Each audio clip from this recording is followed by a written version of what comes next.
Hi everyone, this is Ginger Hendry. Welcome back to the Psychic Wise lessons from our sessions. I had a topic that I was going to talk about and do a video today, and I literally woke up in the middle of an old memory, really old memory, that felt so clear. I really felt like this is what I should be talking about today. So I'll be back another time with another video on what I was going to talk about today. So this topic that I wanted to talk about was something that happened to me many years ago. And I'll give you a little bit of background, but I think it's really important. And I lost sight of this. So I think maybe that's why the memory came back. But here we go. So right before I got married 100 years ago, many years ago, I was with severe endometriosis. I had a lot of issues. And over the next several years, I had many surgeries. I had 5 or maybe 6 surgeries, all kinds of, drug treatments and whatnot. Very, very stressful time to go into a marriage and then to go through years of infertility on top of that disease. So you really, when you're in a chronic illness situation, and this isn't cancer, I wasn't going to die, don't mean it in that way, but it was so stressful to go from specialist to specialist, surgeon to surgeon with a problem. And it really took a lot out of me at the time. I didn't realize how much until I was a little bit older, but it was a miserable time. So somewhere along the way, it was time for yet another surgery, and I was referred to a surgeon that was supposedly one of the top surgeons in Boston to do a major surgery.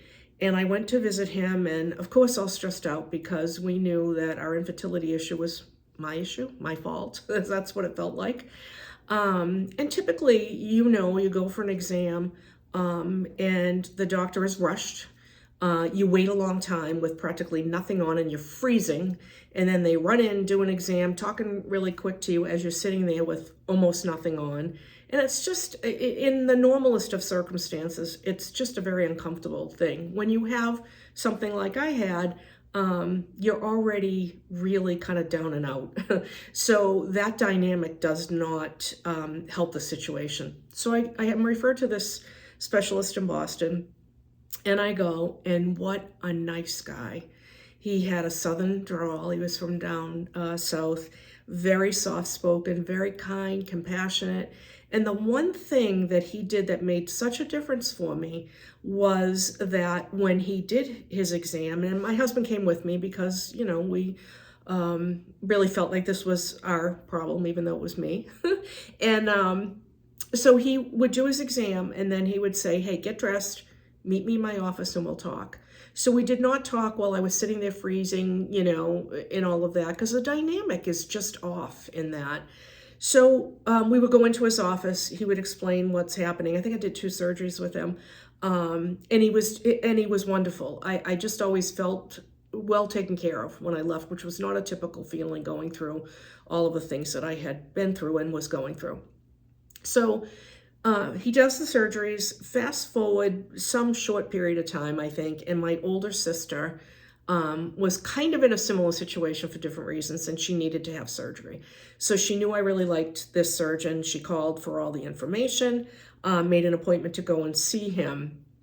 And I will say that my sister, my older sister, is visually impaired. I have twin sisters that are older than I am that are both visually impaired. And I say that because this really is what happened.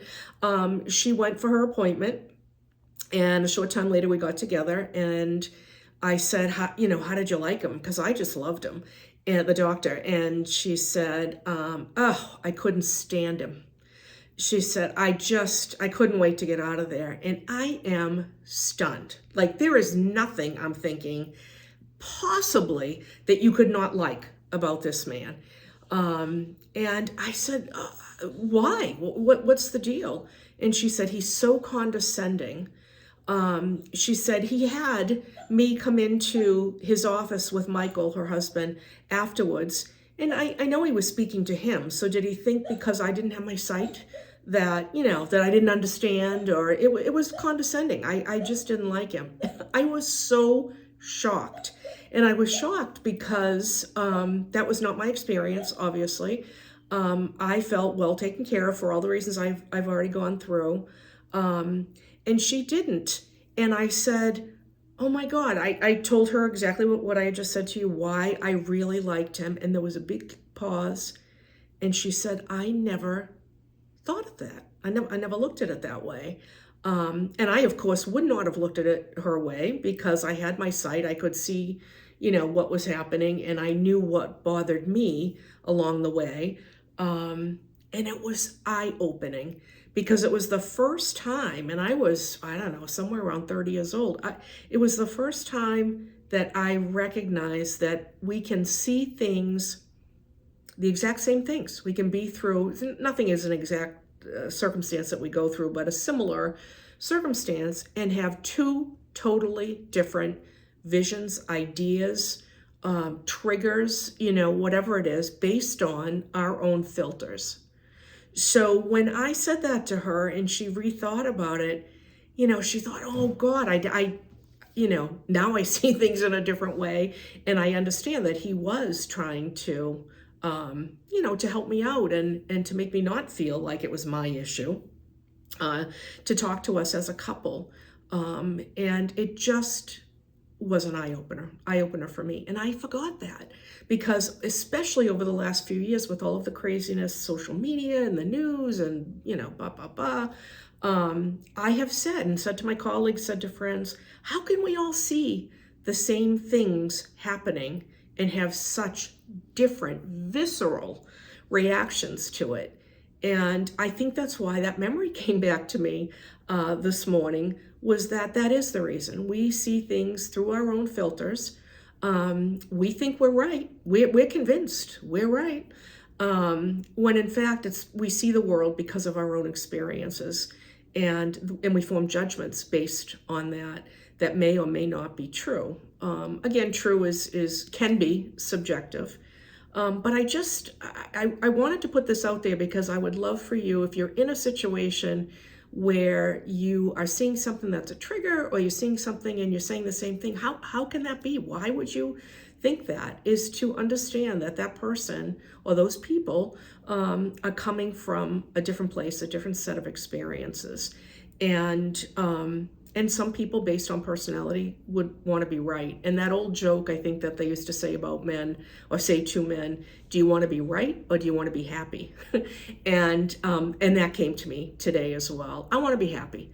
I don't care so much about being right. I think I finally more understand something that I should have carried with me after that situation all these years. And I hope that you're able to do that. And maybe you're farther along the path than I am. Maybe you already do that.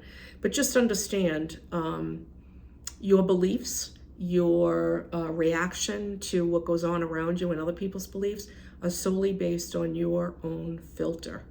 Right, wrong, indifferent, whatever, doesn't make a difference. But I hope, if you can think of it more in that way, that maybe something or some things that trigger you now may not trigger you. And be happy. You don't have to be right. So that is my little piece again today. Thank you for joining us. If you like the videos that we're doing on YouTube, please hit the subscribe button down below. Would love to have you join us. And if there are things that you would like us to talk about or whatnot, just leave it in the comments below. And I hope that we see you back again soon. So be well, be kind, and I hope I see you again. Bye.